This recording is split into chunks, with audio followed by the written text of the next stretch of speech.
Manos de Piedra. And that name, Manos de Piedra, is true. Hands of stone. Every punch that he hit him with, it felt like bricks, stone, rocks. He was a born fighter, a warrior. Some called him a savage. To his people, he was a hero. He told me once, I like to be like Robin Hood. If I have money, I will give the poor people all the money. And he did. And he did. He fought his way out of the slums of Panama, and he made himself a king. I went out to the swimming pool, and there was about 60 people all sitting there, eating steaks, drinking Dom Perignon champagne. He was living a poor boy's fantasy, but his success would trigger his downfall. As you become affluent, and everybody is always putting a dish before you or inviting you to dinner, you know, how can you do anything else but get a little bit plump? Duran's arch rival would make him pay for his excesses. My intention was to fight Duran ASAP because I knew Duran's habits. Eat, gain 40, 50 pounds, and have to sweat it off. That was my plan. Then the sport's toughest champion committed its ultimate sin. Yeah, what's happening? Duran says no. He quit. I don't understand it. I think Duran quit. I don't understand it. Nobody likes a quitter, and that was a shocking blow. But that's the way it goes. At the end of the day, history does not accept excuses. Haunted by no mas, abandoned by his fans and his corner, Roberto Duran never quit on himself. Break from his right hand.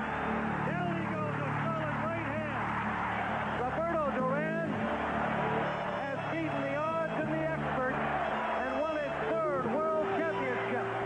He fought through his 30s, he fought through his 40s, and Roberto Duran is still fighting. That's the only thing he knows to do good. So how can you ask a man to quit something that he's been doing his whole life? What he's gonna do? This is Roberto Duran, Beyond the Glory.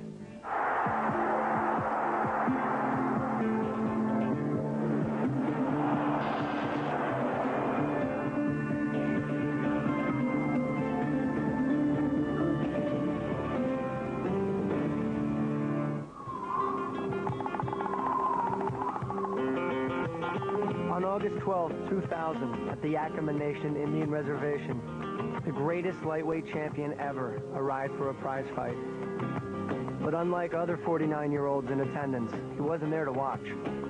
Roberto Duran was there to fight. At one time, Duran fought in the sport's most famous palaces for the sport's biggest purses. He was the toughest, nastiest, hardest-hitting lightweight boxer in the world. But while his famous hands of stone may have softened with time, the fighter in his soul refuses to surrender. He said, the only thing that I could do in my life is fighting. I don't know anything else but fighting. And that's why he's fighting. Now he's 50 years old and he's still fighting. He had to live a very, very hard life. That's why I think it's made him very strong.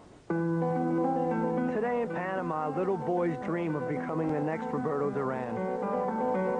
When Duran was a boy, he dreamed of putting food on his family's table. Roberto was born in 1951 in the slums of Panama City.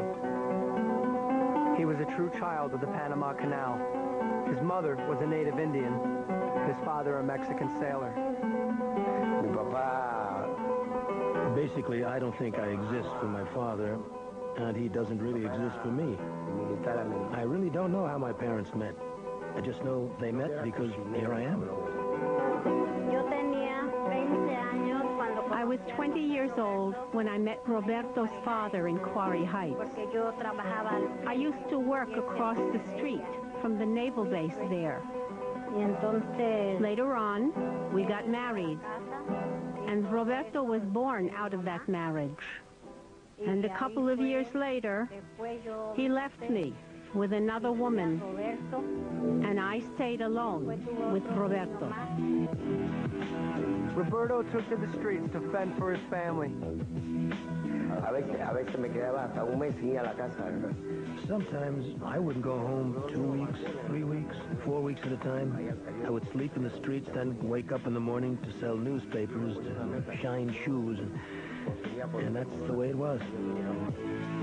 Before long, Roberto was more at home on the streets than at school. He never went to school.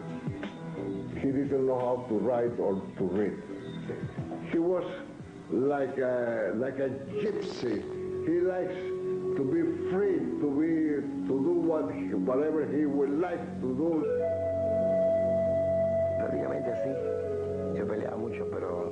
I was in many fights as a child. However, I did not know how to fight. I considered myself a wrestler. And the movies that I used to watch, they were Mexican movies, and El Santo, who was a Mexican wrestler, I always watched those types of movies, and that is how I learned how to wrestle. So I would wrestle whoever wanted to pick a fight with me, and I'd basically bash their head in or throw them against the floor because that is what I knew how to do from watching those movies.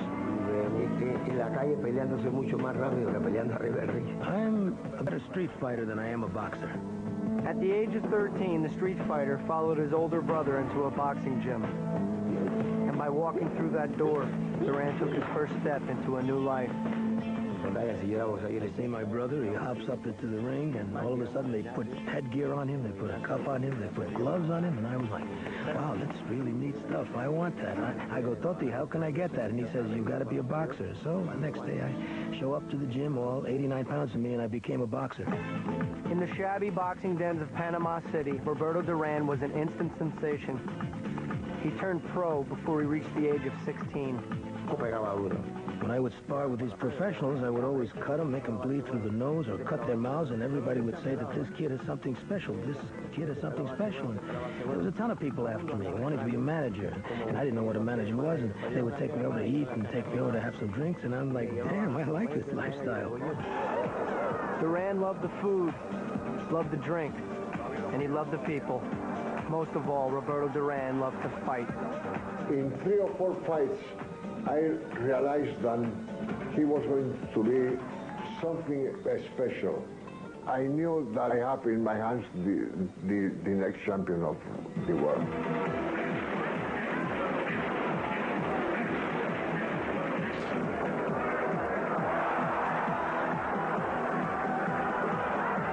Duran fought with a primal fury, winning his first 24 fights, 19 by knockout.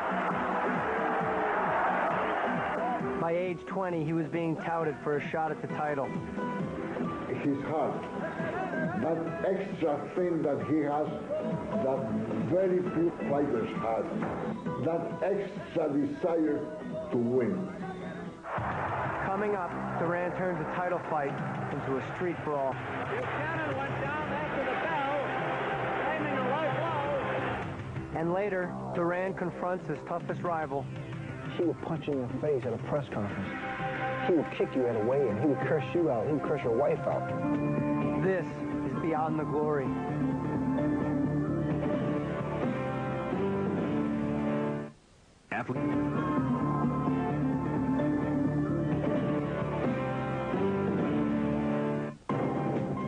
With his hands of stone, Roberto Duran lifted himself from poverty, and by 1972, he was the terror of the boxing world. Duran was 21 years old, hungry and confident when he got a title shot against reigning lightweight champion Ken Buchanan. The fight was to be held at New York's Madison Square Garden.